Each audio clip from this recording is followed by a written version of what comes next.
Okay, very good. All right, good morning, everyone.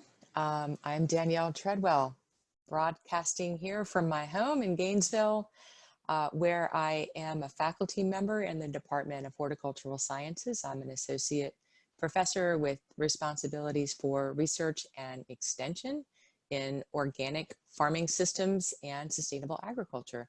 So I work mostly with vegetable crops, but I also work with row crop producers and fruit producers, big farms, small farms, all kinds of farms, and all kinds of gardens. I've done a lot of work with farm to school and school gardens, and I always enjoy talking to gardeners. So good morning. And I'm going to talk to you today about the principles of organic gardening. I could talk for days. I'm not going to today. I'm going to give you guys some foundational, ideas and principles that I hope that you can apply in your own home gardens and give you some specific examples as we roll along. I'm also going to pause about every 10, 15 minutes or so in my talk to get questions on that section before moving on to the next section. And then hopefully we'll have some time at the end. And if we don't, I encourage you to put your questions in chat or send them to Aaron and Maxine. And I will be happy to address those after the fact in email if we're unable to get to them during our Zoom time together. So thank you both for the invitation, and we'll get started.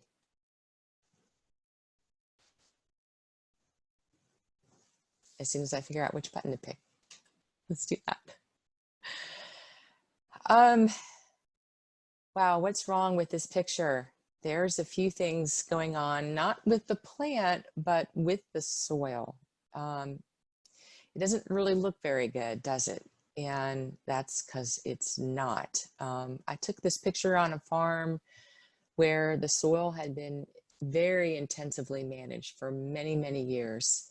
And there's a lot of issues. You can see the soil is dry, and it really shouldn't have been because there was ample rain ahead of this picture. It's in clots that look almost root restrictive. The soil has poor structure in general, and it's in pretty bad shape. And so a lot of us, when we start to garden, have soils that are in pretty bad shape, and it's a process to get them in shape, right? And so that's where I think the principles of organic gardening can really come through for you, because organic is really and truly based on soil. So when we talk about soil, we talk about soil health these days. What is it? So I've sort of defined it this way.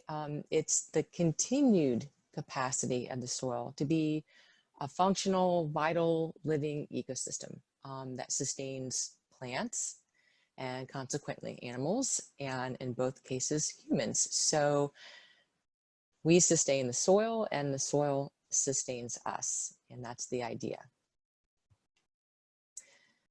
Some of you may recognize this picture. This is Sir Albert Howard, who is broadly credited as the father of organic farming. He made a lot of contributions as an English botanist in the early 1900s, where he managed a research station in India, and during that time developed the Indori process of composting, which is very much our modern method of composting. Because he was in Indore or Indori, and I apologize if I'm pronouncing that incorrectly, but Sir Albert Howard got it, and he understood the connections between the health of the continuum of life from the soil to humans and plants and animals, and then back into the soil. So organic can be thought of in a lot of different terms. It's a philosophy. A lot of people look at this as not like a thing, but more just an approach to life, right? And in terms of agriculture specifically, there's an interesting quote from 1989, back when the use of the word organic or even sustainable agriculture was sort of an emotional thing. And they made the point that, okay, what we are doing here in organic and sustainable agriculture is not about excluding synthetic products or excluding anything else. It's really about including innovative practices into our food production system. And I love that because it's really what it's about. Organic is also a model system for science. A lot of faculty members do research in organic systems, and a lot of that data drives policy. It really does. And it also drives our recommendations to you all as gardeners, as farmers, okay? And there's a lot of like amazing scientific papers out there that I do my very best to keep up with, but it's very important, and that work continues. Organic is also a policy. It is a program that is run by our USDA, the National Organic Standards Program, and that started in 2002, so we've been at it for quite a while. The NOSB, National Organic Standards Board, defined organic in this way. So they really emphasize the ecology and the biology in the policy, which is pretty cool. So I do want to point out a few things about the program, because I think that foundationally it's going to be important for making that sort of transition into gardening, okay? So I will share with you that this program is really unique in the US because it's the only farming system that is regulated by the federal government to require producers to use an integrated package of management systems, both focusing on soil management and pest management. They are required to use preventative practices when it comes to pests first, and then products as a last resort. And they also are required to undergo an annual, very rigorous oversight. I manage the organic system plan and the organic certifications for the research station that I work at. And so I can tell you that there's a lot of detail that goes into the process and a lot of care. So I have a lot of confidence in the program as a consumer, as a researcher. So just sharing that with you all. This is a really important point, that in the organic program, it's the system itself that's certified. It's not the products, okay? The emphasis is on the farming system, the gardening system.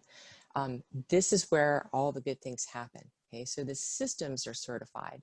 The products that come out of that system will bear the organic label, whether that's food or fiber or something else. And you can see the different labels, are there, whether it's 100% or partially organic. There are rules and regulations for how all those labels are placed in that language. The inputs are not certified unless it's seed.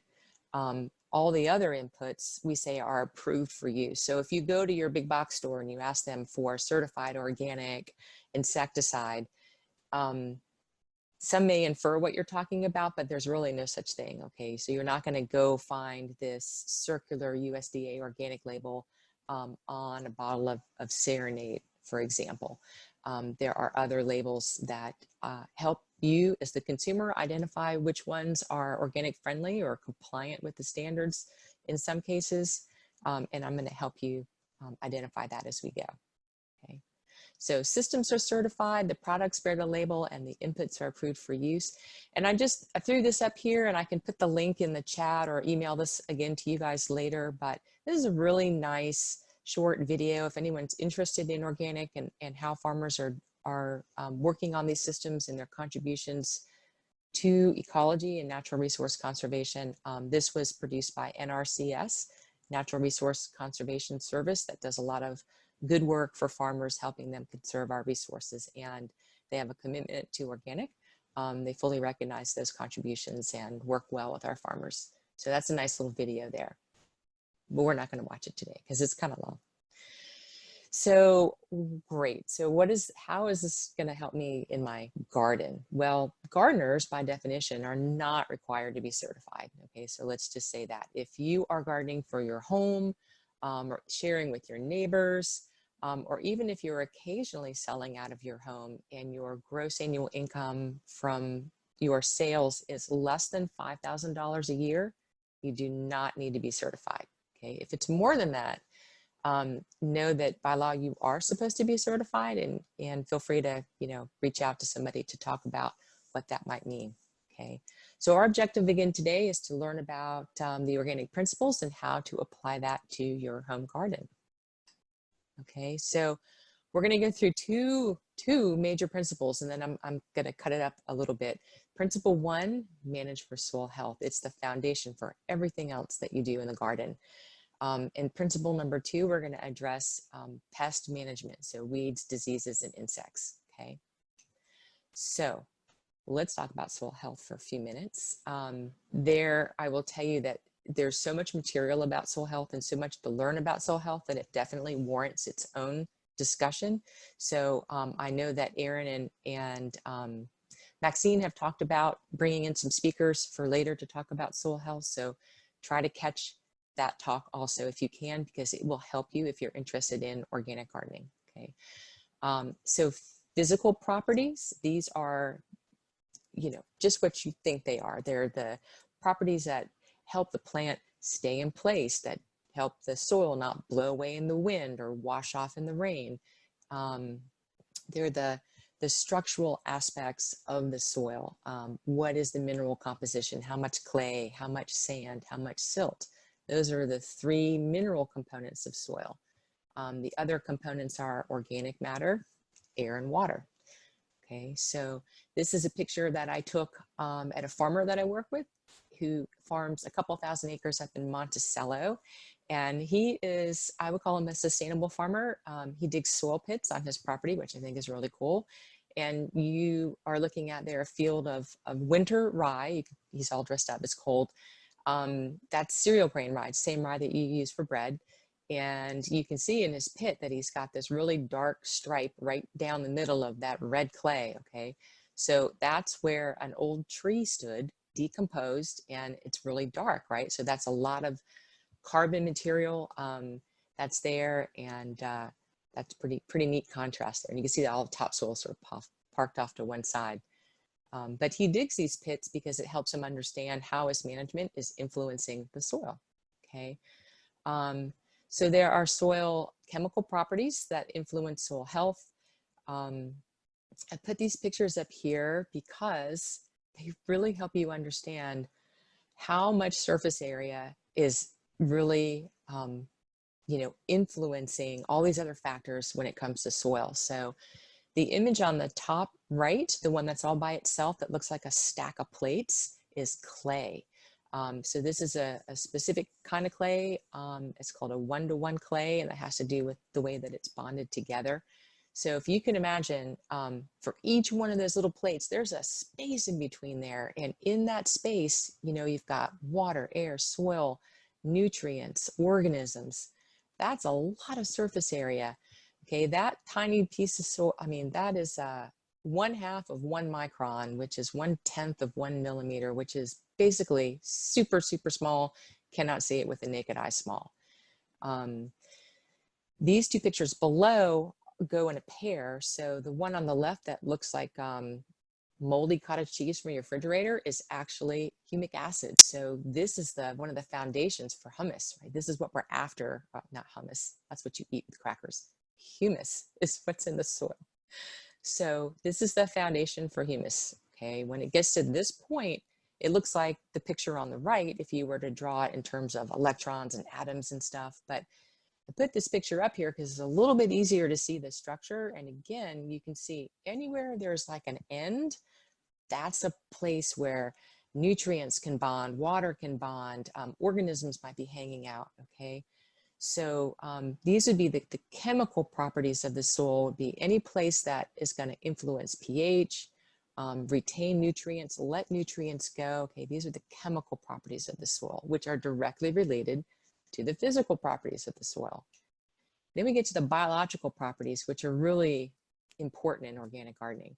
So of course, there's a lot of organisms that live in the soil, but the physical structure and the chemical composition influence the biology a lot. So when you're managing your soils properly, what you will begin to see is that you are going to notice a lot more life in deeper profiles in the soil. So as you dig into your soil profile over years, where you used to maybe just have a couple inches of topsoil where you've been adding compost and planting your vegetables, you're going to start to see the benefits much deeper, 18 inches, 20 inches. And this is, it takes time, but you will see that. In this case, the yellow arrow is indicating a living soybean root that was still sort of alive, had some life in it, after the soybeans were already harvested and tilled and the rye was planted. So because there was so many, beneficial things happening so deep down in the soil, that allowed that to happen. So Kurt is a very good soil manager. So maybe you've seen this before, maybe you haven't, but let me just bring it home. There's a lot happening in your soil, and every single day when you put your foot down on the earth, you can just imagine all of these living things moving around, breathing, interacting with one another. So when 1 teaspoon of soil, according to Elaine Ingham, who is a soil biologist, and she's really one of our leading experts on the soil food web, and her research has helped us to understand how all these organisms work together in an integrated system in the soil, okay? So, of course, not all of these organisms are going to be present in every single soil, but if you're managing your soil to its fullest potential, you're going to get really close to these numbers, okay? So, so again, if you can imagine that 600,000 bacteria in 1 teaspoon, where are they living? Okay, so again, let's go back to our electron microscopy and see this bottom image is the close-up of this tiny little square in the top picture, and those horizontal streaks that you see across the image that look like welts or raised, those are bacteria colonies, okay? So those are individual bacteria in a chain living on the surface of that plate. That's how you get that really big number of 600,000 bacteria in a teaspoon. Okay, so microbes are important, and I'll give you some specific examples why, but they're a lot like people. They need food, they need water, they need a reasonable temperature, and they need a place to live, okay? So if you're continually disturbing your soil with like a lot of tillage and constantly there with the rotavator, the BCS, and it's fluffy, fluffy, fluffy, you may need to do that to start to break your ground in, but after a time, you don't need to keep doing that. What you want to do is strategize and identify some places during your gardening year where you can let the soil rest and bring those microbes back into life, because the more you stir, the less happy they are, okay? That's what we're learning, and we apply these principles to really big farms too, which is why there's a lot of adoption of no-till practices, conservation tillage, and cover cropping right now, because we realize that any soil disturbance makes it a little more challenging to maintain a balanced ecology, okay? So soil organisms can improve the physical properties by helping the soil particles bind together. So this is a picture of a corn root that's been stained with a special stain that glows bright green under light to indicate where the sugar is, okay? So the fuzzy stuff that's around the corn root in the little tiny balls, those are fungi living. So they, certain kind of fungi have a beneficial relationship with roots. There's a lot of sugars that that are exchanged, and the sugars make their way into the soil profile. They bind the particles together, and that's how you get a really nice tilth where you can stick your hand in your garden and make a ball of soil and open it up and still have kind of a ball of soil, not like a really tight ball that could knock somebody out, and not that sand that passes through your hands like nothing, right? We don't want either one of those extremes. There's somewhere in the middle. That's the ideal. Soil organisms assist with nutrient cycling. So these two guys right here are responsible for almost all the nitrogen that is available in your organic garden when you are applying organic, based inputs like compost and manure, any sort of carbon-based nutrient. So these are bacteria. They're free living. They swim around in the soil. So you got to have some water. All right.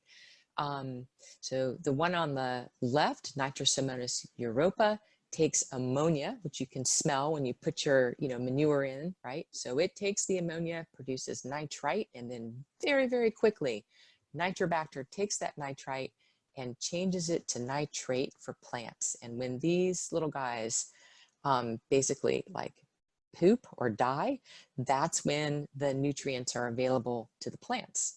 Okay, so there are other organisms in the soil that can speed this process up by eating a whole bunch of bacteria at once. So like the ciliate protozoan that's on the right, the thing that looks like a drop of milk, this little dude eats a lot of bacteria. Okay, there's also nematodes that eat a lot of bacteria, and they facilitate the nutrient cycling because they concentrate all those organisms and then release it all at once, right? Mites, it's a beautiful picture. The mites on the left, these are decomposers, and they're also really important because in your compost, you still have like little pieces of plant material, right? So these guys kind of help finish that off. They're going to be present in your compost pile too, but mostly they live on the surface. Okay. So then there's other organisms in the soil that we can see, rhizobia colonies. These are nodules on the root. I think this is the only slide that I have of this, so I'll just tell you right now that these organisms are beneficial and they inhabit legumes primarily, so anything in the bean family. They take nitrogen from the air that we breathe, which is I think 70%. It's a lot. And make nitrate that becomes available to the plant. They look a lot like nematode galls at first, all right? And the way to tell them apart is if you can take your finger and sort of flick them off really easily, then it's a rhizobia nodule. If you can't flick it off, then that colony is embedded under the epidermis of the plant skin, like under the skin, and that's a nematode. Those you don't want. The rhizobia you do want. You can also cut them with a knife and they turn red, which is cool. So that's because they're in their energy and their metabolism, the final electron acceptor is leg hemoglobin, which is a lot like us, which is hemoglobin in our blood, which is why it turns red. So that's the red color. We have a connection with rhizobes. Okay. And then I talked a little bit before about the fungi. I showed you the root that had been dyed bright green to show bright green. So that same fungi help plant roots, basically run into phosphorus and zinc, which are really immobile in the soil. They bond tightly to humus and to those clay plates. And the only way the plant is going to get them is if it hits them. Okay, and so the fungi really help there. And then we have pest control. So the picture on the left was taken by a grad student who went to school with me, Marie Newman. She was in entomology. She took this picture in my plots, which wasn't probably what I wanted to see, but it's really amazing. So that is a mite feeding on a parasitic nematode. Yes, this is exactly what we want.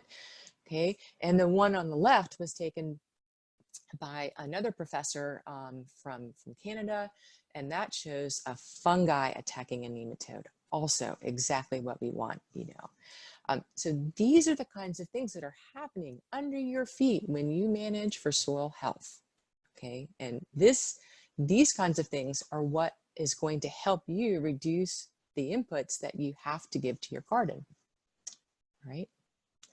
So soil organic matter is probably the single most indicator of soil quality.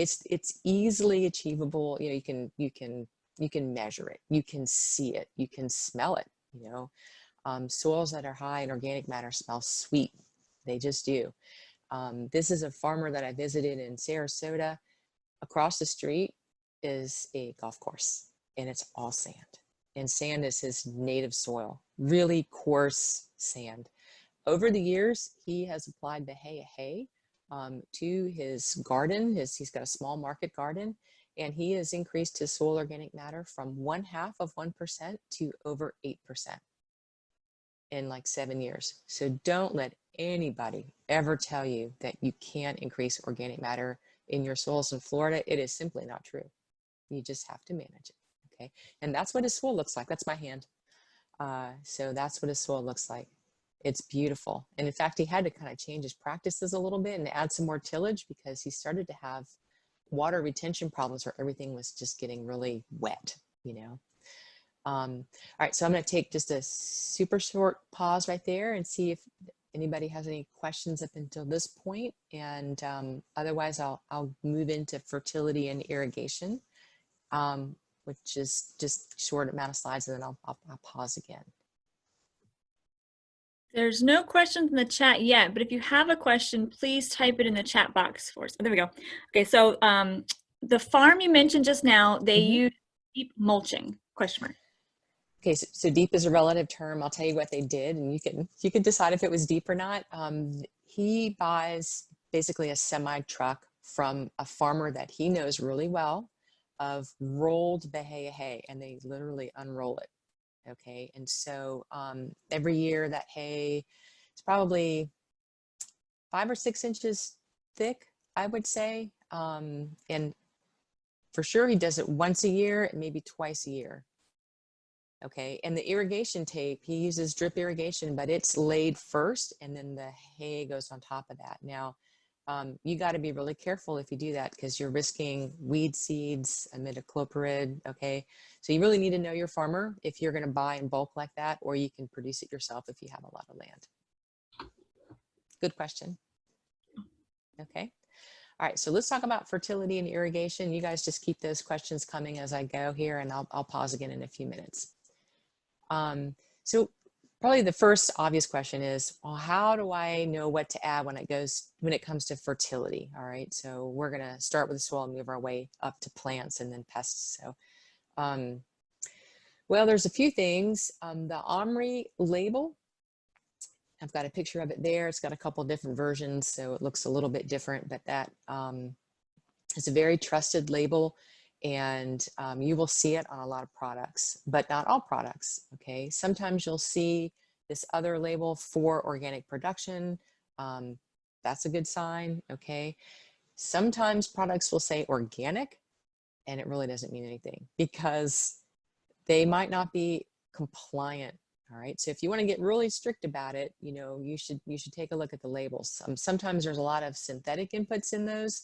Not that that's a bad thing, because like I say, when you're gardening, there's a lot of flexibility, all right? So you use what you can, you use what you have, and it's really the principles here that we're after. But, you know, I get a lot of those questions, so I wanted to clarify that. And you can always reach out to Extension, and there's also an EDIS publication that I would recommend that is Organic Vegetable Gardening in Florida that I wrote with Sydney Park Brown and some other faculty. So, okay. So Greg, I see your question and I will get right back to you in just a minute. Let me finish this about the fertility stuff so we can keep this flow going. So who is OMRI? OMRI is a nonprofit organization that's not affiliated with the government at all. And they just service the organic industry by reviewing materials and determining if they meet the letter of the law, okay? And that way they can sort of preserve the intellectual property, you know, of these products without those companies having to disclose it to everybody. So that's why you can see the label on some products and not others, because it's totally voluntary. So some of the more popular, you know, allowable fertilizers are, of course, you can use compost. That's gardener's best friend, right? If you have livestock, that's also a great opportunity, although there are some restrictions to that.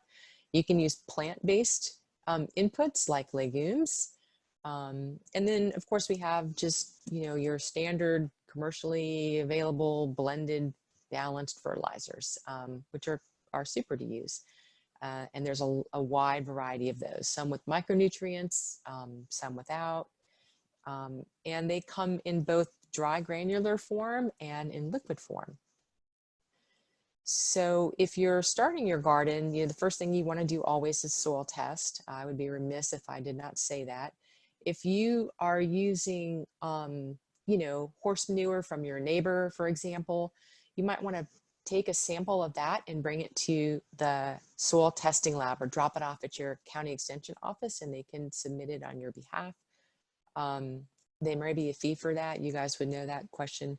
But it's important to know what you're adding, because sometimes, depending on what the animals are eating, you can inadvertently, add an unfortunate amount of phosphorus or zinc or copper. And these things are all going to give you problems in the long term if you don't manage for them. So know what you have to start. And you can even submit your compost. If you've got a favorite recipe and you've been doing this thing for a long time and you are curious to know what you're adding, mostly so you know what else needs to be added, it's a good idea to get that analyzed, okay? And that's called a waste analysis, whether it's compost or manure, it's all the same. So use the IFAS rates, please. And then with the organic amendments, it's a little trickier, okay? So commercial fertilizers are salts. And what happens to salt when you add it to water? It dissolves. Okay, so ammonium nitrate, awesome fertilizer. It will dissolve in water. It's a salt.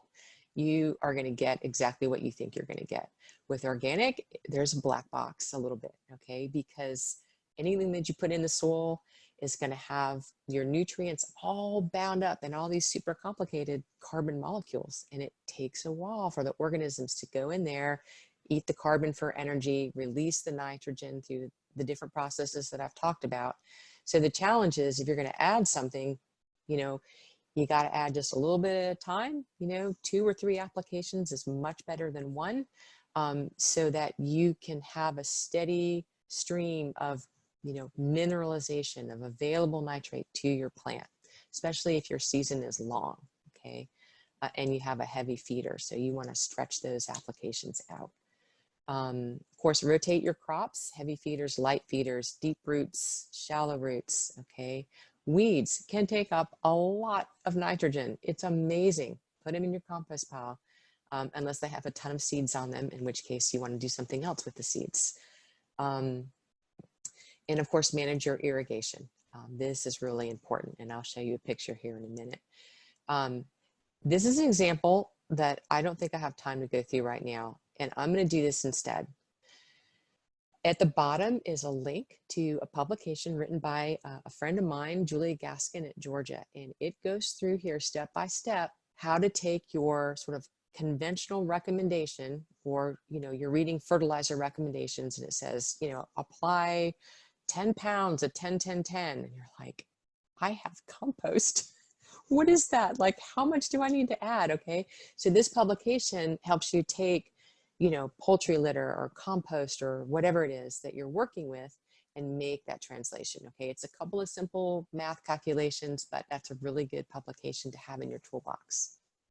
All right, so you do, it's not equal is my point here. All right, if you're using raw manure, please be very careful. Okay, and this is one rule that I will all ask you to follow for food safety reasons. This is the official certified organic rule, that if you're adding raw manure, use the 90-120 day rule. Okay, so if your manure does not, is that backwards? Yeah. If your manure does not touch the edible portion of your crop, say sweet corn, okay, then you're supposed to apply the raw manure 90 days ahead of your harvest. If you're going to plant a crop that will touch the ground at all, in rotation or otherwise, you need 120 days ahead. So that's your starting point. Okay, so if you've got horse litter, it's got a lot of straw in it, your neighbor's kind enough to bring you a truckload, you're 120 days out from any crop that touches the soil. Okay, because that horse manure looks aged, but it's not necessarily composted. Okay, and those are 2 different things. So that horse manure, or any kind of manure, can still have a lot of organisms that are harmful to people, especially the immunocompromised or the elderly or children. So you do want to be a little bit conservative here if you're feeding any of those, folks in the population. Okay, so that's real important. 90-120 day rules. Now, the organic standards also have some really good compost guidelines that pretty much everybody uses anyway. So, we expect that any compost, no matter how you make it, is not going to apply more than 10% of your nitrogen. You don't apply compost to give your plants nitrogen. you apply compost to help the nitrogen that is there get to your plant efficiently. Okay, because compost has got tons of binding sites, and so anything that you add, it's going to hold on to. It's going to hold on to water. It's going to hold on to nutrients. It's awesome. So that's really going to help. And you know, some general guidelines. This is a whole other talk that I'm sure you'll have. So I'm not going to spend a lot of time on compost because, like I say, it's a whole other talk. This is important. We love to irrigate our garden. It's relaxing. I love to go out there with a water hose and a water can and water my plants. But keep in mind that any water that you put in the soil is also going to push nutrients down. Okay. This is a sandy loam soil from north central Florida that is a raised vegetable bed, okay, like a commercial bed that you would see. We've taken a shovel and cut it in half so you can see what's going on. There are 4 pictures here. Okay, so from the, and each picture looks a little bit similar. It's a cross section of the planting bed, a big blue inky thing, a measuring tape, and a little circle on it that says some letters and numbers. Okay, so basically there's a drip tape on the top, and water and dye have been injected into this drip tape. Okay, and we injected it for the same amount. It was just like 1 hour, and then we turned it off. Okay, and then we waited. And 1 hour later, we cut a section in the bed and looked at it. And that's the top left picture. So T minus 1 hour. Then we waited another hour, and then we cut a different section of bed, and that's 2 hours. That's the top right picture. And then the bottom after 4 hours, and then again after 8 hours. Okay, so you can see that if you keep your irrigation running, and this is drip tape, this is not putting out a lot of water. Okay. But my point is here, where you see that dye is where the nitrogen is, because nitrogen moves with water. All right. So if you've got a seed or a little baby transplant, that water is going to push the nutrients out of that root zone super fast. And you're not going to have anything left. And you'll be like, man, I applied all this stuff, and how come my plants aren't growing? You know, all the leaves are yellow. And okay, so it might be your irrigation, all right? So you need to manage fertilizer and irrigation, go hand in hand, okay? So just pointing that out. And I'm gonna pause for question. Effective microbes, or EMs, right? Beneficial microbes. I don't know what specific product the professor recommended, so perhaps Aaron and Maxine could help track that down, but there are a lot of products on the market. A lot of our big commercial growers make it from scratch in big vats, like the same kind that you grow fish in commercially, and spray it on their fields.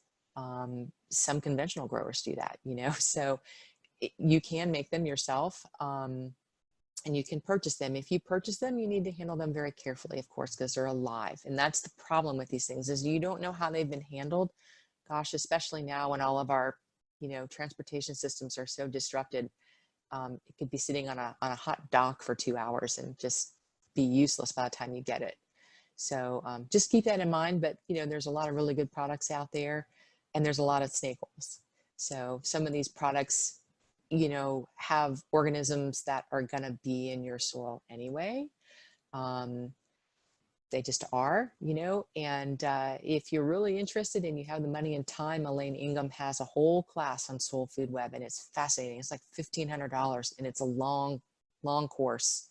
But she goes through the whole thing and teaches you all the organisms and how to sample for them and count them and what they do. And so if you're into that, that's a really cool thing to do.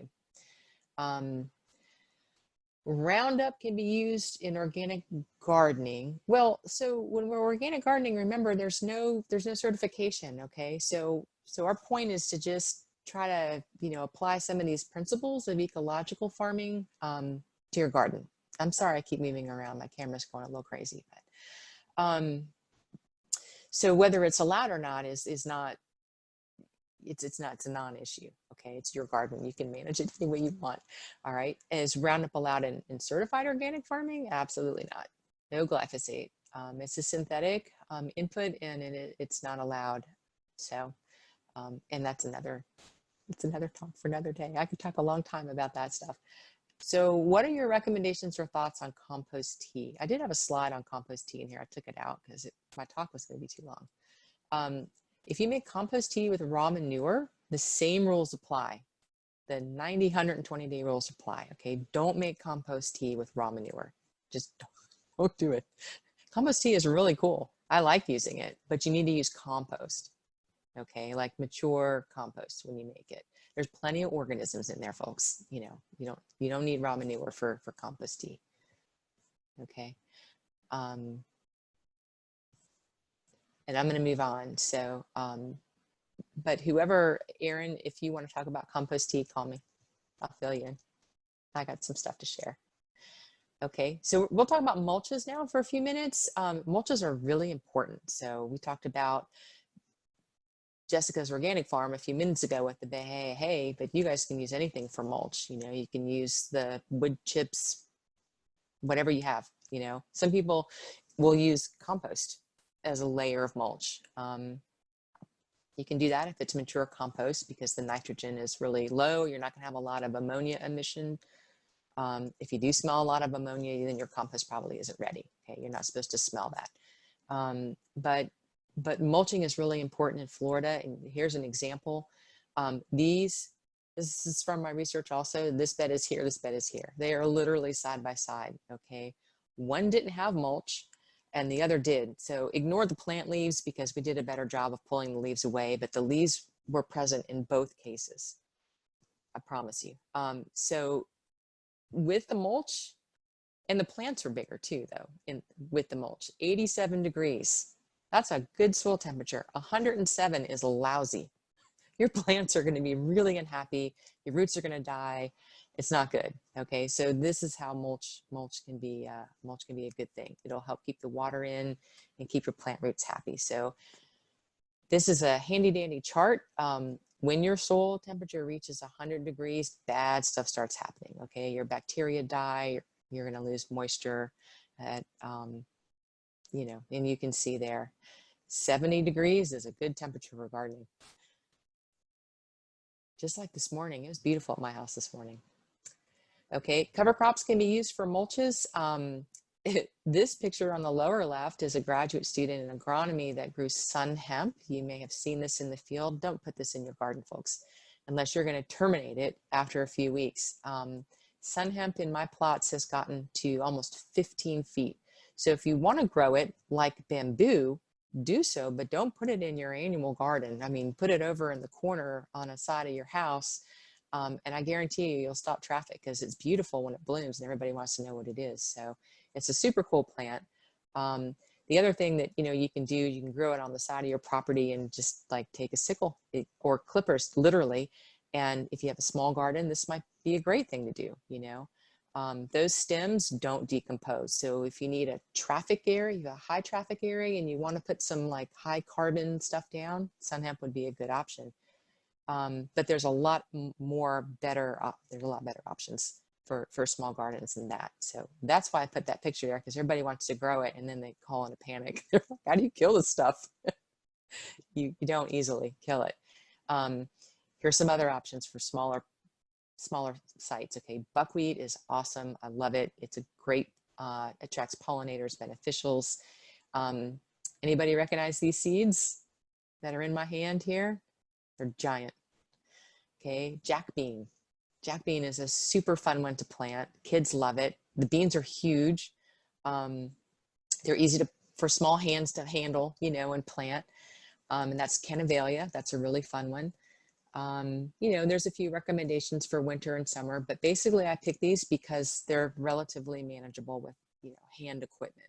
Okay. Stay away from anything that gets really woody or really big. All right, so I think we did okay here. Let's see. So the point I wanted to make about this here is that if you're using plastic in your garden or landscape fabric, and you're trying to do what I said, which is add a little bit of fertilizer at a time, that gets a little tricky when you have plastic in your garden, right? How do you do that in an organic system? If you have a hole for your plant, you don't want to just dump a bunch of stuff around the plant stem there, because then you're going to burn your roots. Okay, so you can't really do that. So keep in mind that that's a barrier. You know, that's something that you need to get creative about. You either got to peel up the landscape fabric and put something down, or apply granular at the start of your season and then go to a liquid. Okay, and the liquids are awesome. They're really expensive, but for a small garden, yeah, $50 for a jug, it'll last you a whole season, you know.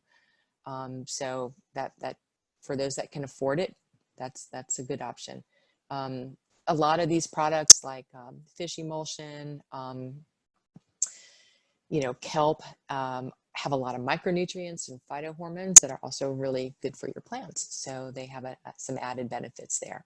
Okay, we talked about compost, windrowing and static vessel, 2 approaches to composting. I meant to take those out. If you are, the slides out, and if you are composting, these are the organic recommendations. Okay, I get this question. Avoid glossy colored newspapers, or, you know, any kind of print. There's a lot of chemicals on those prints. Be careful where you get your wood chips from. If you've called a Splendey, I like to try to intercept them at the curb and ask them what wood they've just collected. In my county, I can call and reserve a spot, and they come and dump wood chips for free in my yard when they're in my neighborhood, because it's more efficient for them to empty the truck than it is to go all the way back to their office and get a fresh truck. And so sometimes, though, they're clearing lines that may have a lot of poison ivy or like diseased wood, and I don't want that stuff on my garden, you know. So I'll ask them, where have you guys been? You know, what's in the truck? And so that helps. Yeah, tree services. There you go. Thank you, Karen. That's right. Most of the time, though, it's really good, and I've enjoyed it, and I use it for sure in my pathways, you know. So, okay, so here are some risks associated with compost, and also compost tea if you make compost with raw manure, for sure. So we do have some problems with an herbicide that's used in hay fields. So if you guys are buying hay, keep an eye out for that. Not so much a problem anymore. The label has been made much more clear for users. EPA changed the label after so many people complained that their tomatoes were dying. Okay, so that's a good thing that happened. Right, and you know, wait until your compost is done. And you don't want to apply unfinished compost to your garden. Okay, other inputs, organic seeds. Our farmers, at least in my area, mostly get their organic seeds from Johnny's. And I guess people are surprised to hear that, but that's where they get them. You know, a lot of seeds will be coated with fungicides, Captan. This definitely helps with survival of seeds. So you can expect to have maybe a little more mortality. You know, not as many seeds will emerge for some lines of seed that are untreated compared to those that are treated. So you may want to plant a little heavy if you're planting something for the first time. But generally, you know, you just follow the directions. So there's some of my other sort of favorite go-to places. That's by no means a complete list. There's a lot of really good seed companies out there, and I've got another picture there. Organic Seed Finder. Oh, okay, thank you. It's .org. Appreciate that, Steve. I'll make a note to correct that. Yeah, thanks. .org. Done. All right, and I'll do that before I upload it. So, okay, and then a final word about seeds, and then I'll pause. GMOs, hybrids, and heirlooms. So you all probably know no GMOs are allowed in organic. Okay, so what is it? Right. So basically with a GMO, you're taking genes, protein slices from one organism and putting them into another organism in sort of an artificial way. Sometimes it's the same species. Sometimes it's just a different section of the gene is moved from one place to another. And sometimes it's across species, like fish proteins are used in some ice creams to make it creamy, okay? So there's a wide variety of products out there. These are not allowed in organic systems, and I think that the primary motivation at that time was to encourage people to conserve the biodiversity in our seed industry by using either open pollinated or even hybrid seeds. But we're about diversity and biodiversity in organic systems, whether you're gardening or you're farming commercially. And you know, the reality is that there are 5 seed companies in this world that own like 90% of the seeds. Okay, so as gardeners, you all have a really important role to play by helping to preserve and, you know, conserve the biodiversity of all these plants. And so anyway, that's my soapbox there. When it comes to hybrids, hybrids are made by man. So it's basically just intentional breeding. There are some methods of hybridization that are allowed in organic and some that are not. Okay, there's a lot of things that we do to seeds, like expose them to certain wavelengths of light that can induce mutations. Those kinds of things are allowed in organic farming because it's just light, you know. Other kinds of like synthetic, you know, chemical treatments, those are not allowed. All right, so that's why you have organic hybrids and conventional hybrids. But hybrids are awesome because hybrids have a lot of disease resistance. You know, this is, people have taken a lot of care to develop a plant that's hardy, that yields well, that will, you know, resist disease in your garden. And then heirlooms are open pollinated. So this means that when you get the seed, the pollen is transferred by wind or bees, and that all the generations that come after that are going to breed true. They're going to look just like the mother plant from many generations ago. With hybrids, you don't have that. You have the daughter plant, the F1 generation, the child of the parent and the parents, and that's it. You can save that hybrid from year to year. Yeah, you might get some fruit. It's going to decline over time, and you're going to start getting some really wacky stuff that happens, okay? So that's why hybrids is for guaranteed performance, you know, so you have to get fresh seed every year, okay? Okay, and I think I talked about that, so. All right, lots of people do their own transplants, and that's awesome. There's a recipe here, and this recipe is also in the Organic Gardening Edis, so don't worry about writing it down. You can just go grab the Edis. Steve is really helping me with my spelling and everything. I appreciate that, and I know you said privately, but I will, if in case anyone else realized that I can't spell, it's true. I learned hooked on phonics and it did not work for me. I'm just telling you. So if you buy commercial potting mixes, they often have synthetic fertilizer in them as a starting mix, or they come with a synthetic wetting agent. If you get ones that are compliant for organic systems, they usually use aloe, excuse me, or some other natural thing.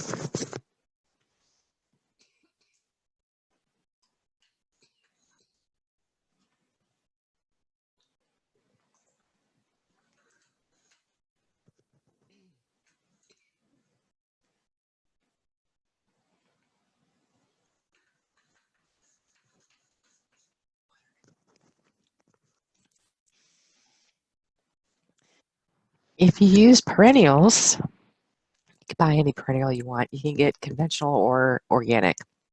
If you're gardening, it doesn't matter. But if you're certified, if you get conventional stock, you can't sell the fruit, sorry, until the plant has grown for at least 12 months. Okay. So I'm going to pause. And this section is actually fairly short, so. We had, Danielle, we had one question that came in. Is shredded office paper okay? Going back to, I think it was the composting or even the mulching section. Yeah, so it's been bleached. You know, that would be the only concern. And bleach is a sanitizing agent. So I guess depending on what paper you have, if you use a ton of it, like a ton of it, you know, maybe you'll see an effect, but if I can't imagine that you would notice anything if you mixed it in with other stuff. Um, I just try to recycle and reuse as much as I can before it hits the curb, you know. So just be aware of that and monitor it. If you see lots of diversity of life, you're probably good to go.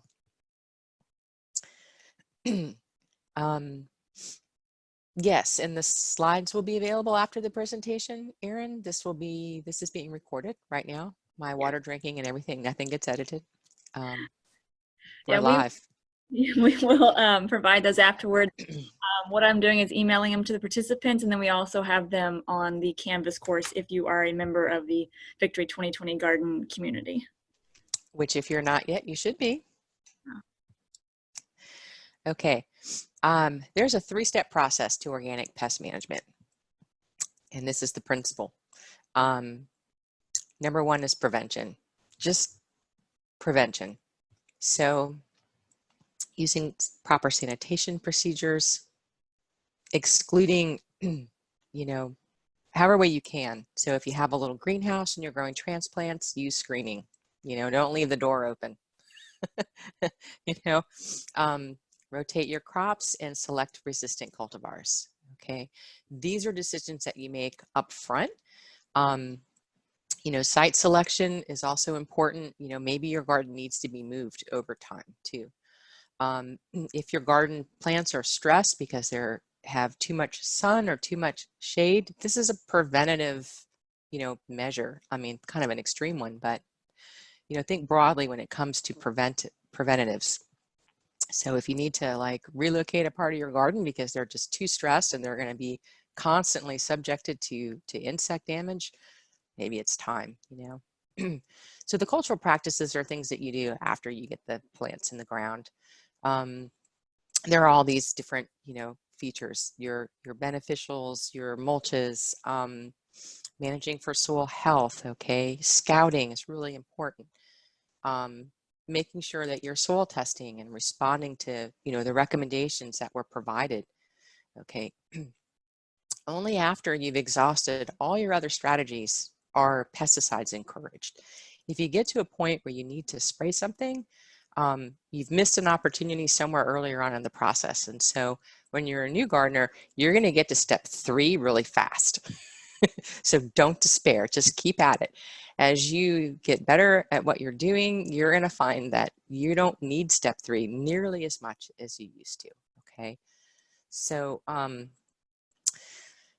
you know, these are just, I think I've been through all of these, so I'm not going to spend a whole lot of time there, but I will just point out, you know, specifically for weeds. I don't think you guys have had anything on weeds yet, but do not underestimate the number of weed seeds that are in a single plant. It can be up to 100,000 seeds, is in the case with pigweed. So every weed that you pull that is about to seed is going to save you hours and hours and hours of weeding later. Okay, so so get out there and get rid of them. Keep it clean. And you know, when you get to that point where you've got a lot of mature weed seeds, think about how you're pulling those out of the ground. Don't be flinging them around everywhere because the weed seeds are going to go everywhere. So be really careful. You know, take an old pillowcase, you know, and put them in there, or have your barrel nearby, or your pickle bucket. Be mindful of your weeds, know what they are. Okay, there's a couple of really good weed ID books, and some weeds will propagate underground, subterranean. Okay, some do both. Some have reproductive structures above the ground and below the ground. So those you want to be really careful with and make sure that you get as much of the root as you can. So there you go. We're going to manage for the seed bank, okay? And know that every time you turn up the soil with a shovel, you're exposing a new set of weed seeds to resources that will allow it to germinate, you know, water, light, nutrients. What weed scientists do is they'll take a section of soil on the surface like 6 inches deep, and they put it in a really big tray and they put it in the greenhouse. You cannot see weed seeds in that soil. I have done this 1,000 times, and I'm telling you, you can look in there, you might be able to find a few, but you will be amazed at the number of weeds that germinate out of that soil. You're like, and so what we do is we count the weeds, we identify them, pull them all out, water it, come back a week later. Oh my gosh, it's like a whole other, it's like a pasture. And then you just do this exhaustively until all the weed seeds have germinated. And it's really humbling to see. So those are seed bank studies, and that's a common practice that researchers do to try to figure out how effectively we're managing our weeds. Okay. Solarizing is a good strategy for eliminating seeds, especially the small seeded annuals. So if you're into solarization, that's a really good strategy. And keeping your soil covered. So when you're done with your garden for the summer, mulch it. I mean, really, like, mulch it. And you will be so glad come fall, when the cooler temperatures roll around and you're ready to plant again, that you did that, because it'll make your life a lot easier. Okay. Insect scouting is really critical. Look under the leaves, at the base of the plant. Organic farmers know their insects. They know every life stage of those insects that on every crop, so peppers, they've got a hit list. Okay, they know what to look for and when, and what the damaging life stage is. Sometimes it's the larva, sometimes it's the adult stage. That's very, very helpful to know if you're going to start relying on your ecological practices, because these life cycles are complicated. So I highly recommend Featured Creatures at UF-IFAS. Is a massive database, very user-friendly, great for consumers. It's got a lot of good pictures and good information that will help you learn a lot about the insects in your garden. Okay, so there's some strategies. We've been through that. When it comes to disease, number one, avoid an epidemic. If you've got a problem, remove it. Okay, I mean, don't wait and find, oh, I need to find out what this is so that I can treat it with something from the store, and I'm going to go to the store next week. I mean, honestly, the best thing to do is to go ahead and remove it from the garden. Take some good pictures, before you do that. If it's really a problem, we have a plant clinic, and you can submit it for ID or call an agent. But if it's got spores, the longer you wait, the more of a problem that you're going to have. Okay, so you guys probably already know that. Okay, and then of course, if you're managing your soil, you're going to have a lot less disease problems because of all those crazy pictures I showed you earlier. All right, so sanitation, bleach is totally allowed, and you should use it. It's a great thing. Peroxyacetic acid, hydrogen peroxide, those are all allowed in organic farming, so follow the labels. Don't use anything with fragrance in it. Dilute it well, and keep your tools in good shape, and your shoes. So it's good to have a dunk bucket or something if you're in and out. Once you get nematodes and diseases in your garden, it's really hard to get rid of them in a small space. So prevention is really, really critical there.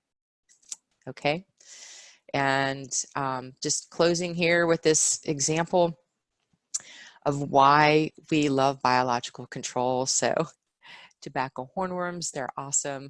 I love to pick them. I mean, they're not awesome in the garden, but they're fascinating creatures. So this is one that has been parasitized. Okay, so the adult has laid eggs. This is a tachnafly, right? Has laid eggs. The larvae emerge and eat. Basically, they're using the hornworm as food.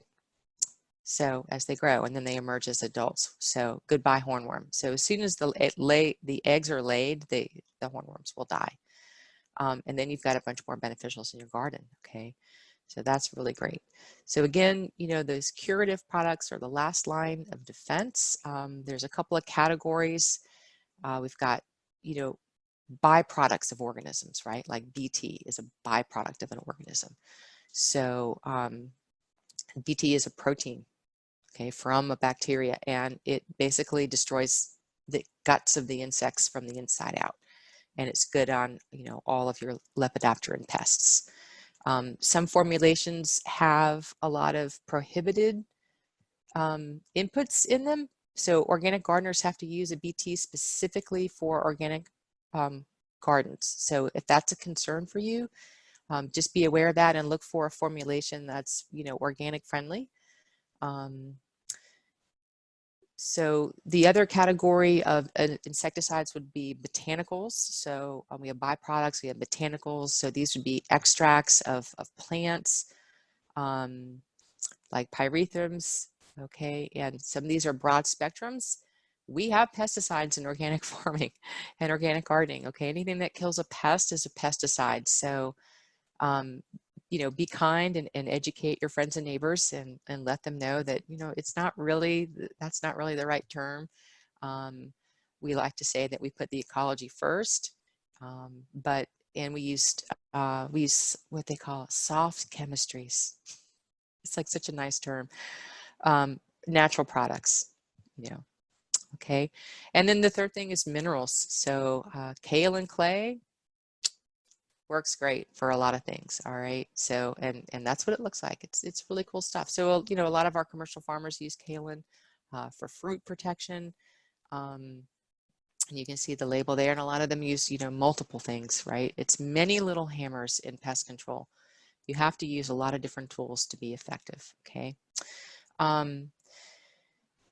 These are three of my recommendations, and I'm not sure that that link is still the right link. I've got the new link here, which is familynutritionprogram.org.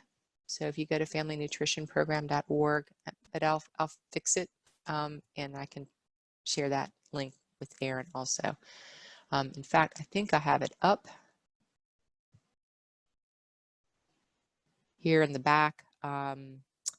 So that's what I have for you. And there's some pictures. I got to meet Will Allen. That's like the picture that I'm most proud of on this whole slide. He was amazing. Yeah, so I have a lot of fun doing what I do. All right, got it.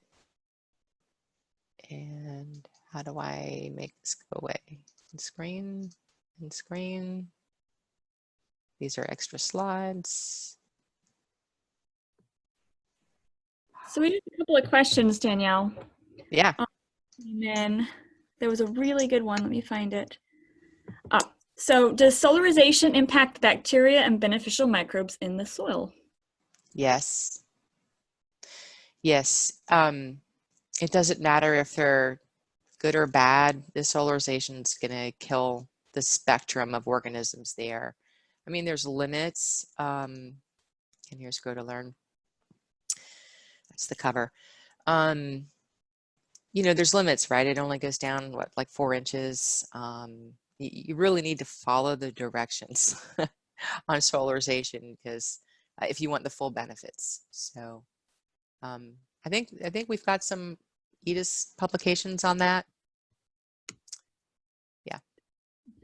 And so we had another question about the tool to recognize a type of insect and where we can take pictures. So that it might have been the featured creatures you were talking about. Yeah, featured creatures.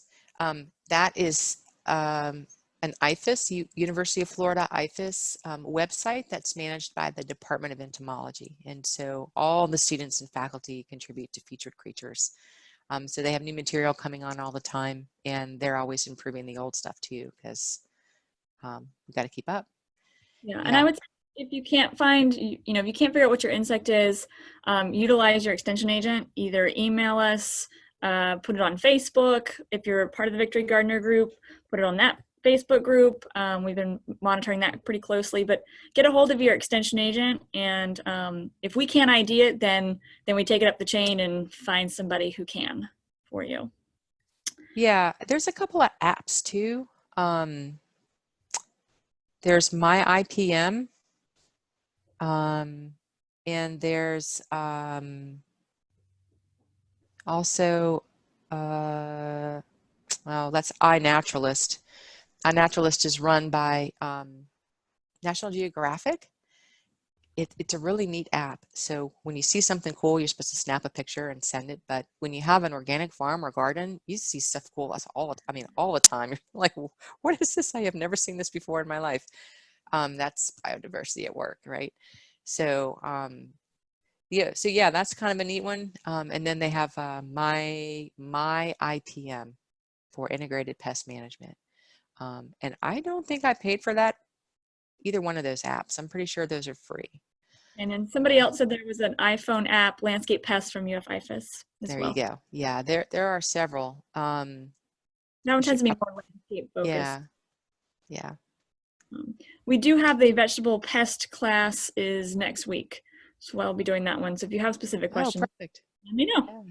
Yeah. And then another question that came up is, you mentioned the hay grass in the beginning. If we can't find it in small bales, because a lot of times it comes in rolls, can we use other types of hay to start that process? And if so, what? Right. So, so keep in mind there's a difference between hay and straw, right? We feed hay to animals, so hay has got seeds. It's higher in protein and lower in carbon, which is why when the farmer used Bahia hay, he was able to, really increase his organic matter. He uses a lot of nitrogen, and it's a very fine, not a lot of carbon, but he applied so much of it. If you apply, and he was able to produce, a good crop. So if you apply straw, then the grain has been removed. That's probably a safer bet in a lot of ways. Just because I think by the time you harvest straw, the weed seeds are out of, I'm looking at Maxine because I know she's a livestock person and I am not a livestock person, but I think that that's a lower risk in terms of weed seed infestation. But your carbon content is going to be much higher, which means it's going to decompose more slowly, which means that if you add it into the soil, it might tie up your nitrogen. Okay, so if you are leaving it on the surface, you're good, but keep in mind that it's going to decompose very slowly, and you might have to add extra nitrogen. And the other thing is, if you're adding it in long swaths, it is going to be hard to incorporate by hand. It gets really rubbery, like if you're laying down like rye straw that's real long. You have to really wait for that stuff to get kind of soft and really sort of decomposed. Of course, you can just throw some fresh dirt over it and that'll help, do the layering process right there in place.